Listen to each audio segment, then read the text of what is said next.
John, what was your view of how that one ended there with the play with Barger? It's a tough read. Kike playing shallow and went out. You're thinking score. He made a really good play. It's such a tweener. You know what I mean? He made a good play, good throw, good play by Rojas too. But wild way to finish it for sure. And your view of Addison's hit when that got lodged, did you think that was the call in real time, or did you notice that? Yeah, kind of thought so. Been here a long time, haven't seen a ball get lodged ever. Just caught a tough break there. He put a really good swing on that pitch and, ultimately end up second and third with nobody out with guys that made contact and just didn't get it done. But I thought his at-bat was great. Just kind of didn't bounce our way there. We'll stay over there with Gregor. Go ahead. It's not working. John, you guys obviously led the league in come from behind victories this year. As the ninth inning started to unfold there, did you kind of think that you guys were in store for something special there? Yeah, I always like our chances, whether you start with a hit by pitch, hit, walk, whatever. You kind of like the way that was kind of unfolding and who was due up and things like that. But yeah, it just didn't work out tonight. It's baseball happens sometimes. Mike in the center.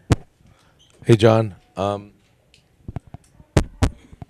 Kirk obviously is removed for the running, but how's his hand? I think he's okay. He's going to get x-rays just to make sure. Just spoke with him quickly, but I think he's fine. Was there could the umpires have scored straw on that? Was there a discussion there? No, lodge ball's 2 bases no matter where the runner is. Other questions for John? Yeah, Ron, go ahead. On Max, just how confident are you always in him, especially in Game 7 situations? Very, him, everyone. That's the 2 best words in sports. Game 7. No better guy to have on the mound to kind of navigate the emotions, the stuff. Max has been getting ready for Game 7 when he knew he was pitching Game 3. So all the confidence in the world in him and everyone tomorrow. After Game 3, did he walk up to you and say Game 7 is next? No, we talked about it before the series. Once he was Game 3, he knew he was Game 7. Second row, you're right, John. John, just what's your message to the group and to the fan base heading into tomorrow night? See you tomorrow. It's going to be electric here. I mean, these guys, it's business as usual, although it's coming down to one game. You know what I mean? These guys are really good at kind of just turning the page. That'll take a while to kind of unpack. That's a wild ending. I love the way we played. Yamamoto was really good again. Had our chances with guys on base kind of as the game went on. They're going to be ready to play tomorrow. Everyone's going to be ready to play. I expect them to be playing cards around 1 p.m. tomorrow and kind of shooting the shit with everyone. It's going to be fun here. But to the fans, I say, see you tomorrow night. Be loud, be rowdy, and we're going to be ready to play. Do a couple more. Mike in the middle. Did you see anything before Game 7 of the last series that makes you think, I mean, obviously besides the win, but like the preparation and trying to keep it as normal as possible, that makes you think they can do that again? Yeah, I think they can win every night, I just mean like keep it normal. Yeah, they did that. You know what I mean? We've done that a lot. We've done that a lot this year. And we got voices in the clubhouse and people in the coaching staff that will keep it normal tomorrow. It's going to be fun. You know what I mean? It's going to be 3 or 4 or 5 hours of mayhem and great baseball. You know what I mean? But these guys are going to be ready for it.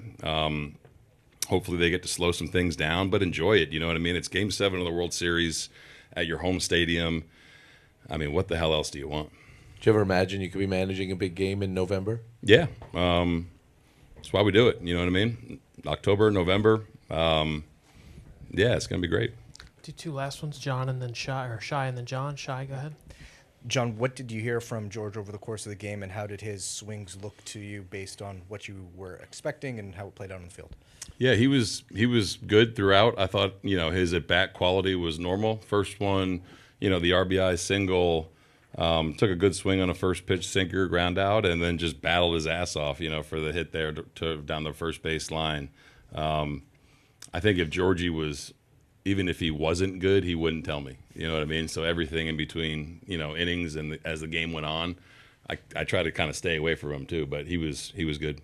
And what was your read of how you guys handled Yamamoto this time versus the other time? There were, as you mentioned, a few more chances. But Yeah, not I the thought. big hit. Yeah, it was eerily similar to game 2. You know, between him and Gauze. I don't want to overlook what Kev did too. You know what I mean? I mean, coming out of the chute the way he did, and you know, just the one inning again. You know what I mean? And they had a couple big swings. But I thought our bats were better.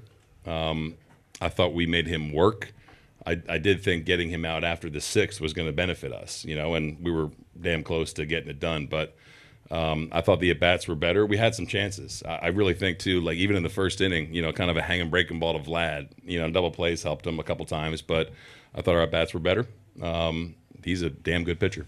Do 2 last quick ones, John and Joel. I'm assuming that Varland is going to pitch because he pitches every game. Yeah. But, is everybody but Gausman available tomorrow to get in the game? Yep. Everyone that is active on the roster will be available to pitch, maybe even Kev, you know. So it'll be all hands on deck tomorrow. I'll finish with Joel.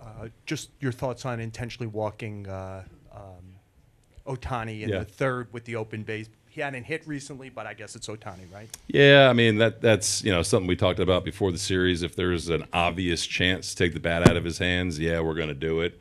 Again, man, they have really good hitters up and down their lineup. So you're damned if you do, damned if you don't sometimes. You're always playing with fire with the caliber of Will Smith, Freddie Freeman, and Mookie Betts. You know what I mean? So you take your chances. You know you're putting some extra traffic on there, but you take your chances with Kev, you know. I like the way he was throwing the ball with the split and just a couple heaters, or a split to Will and then a heater to Mookie that beat us. But that was our plan from the get-go. All right, Schneider, we'll see you tomorrow. Thanks, guys.